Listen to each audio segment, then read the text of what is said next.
அஸ்ஸலாமு அலைக்கும்.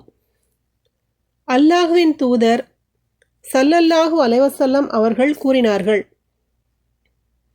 அல்லாஹ் யாருக்கேனும் செல்வத்தை அளித்து அதற்கான ஜக்காத்தை அவர் செலுத்தவில்லையாயின் மறுமையில் அவரது செல்வம் தலை வழுக்கையான கொடிய நஞ்சுடைய கிழட்டு பாம்பாக அவருக்கு காட்சி தரும்.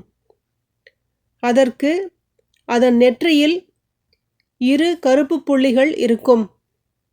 மறுமை நாளில் அது அவரது கழுத்தில் மாலையாக சுற்றிக்கொள்ளும்.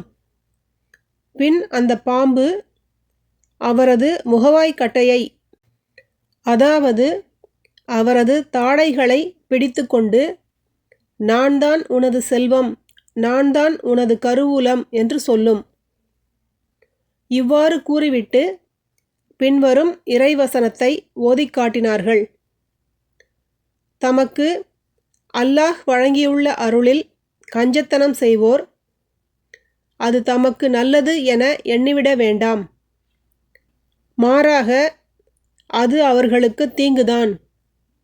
அவர்கள் எதில் கஞ்சத்தனம் செய்து சேமித்தார்களோ அது மறுமை நாளில் அவர்களின் கழுத்தில் சுற்றப்படும். 180. இதை அபூ ஹுரைரா ரலியல்லாஹு அன்ஹு அவர்கள் அறிவிக்கிறார்கள். சஹீஹ் புகாரி 1403, அத்தியாயம் 24, ஜக்காத்தின் சட்டங்கள்.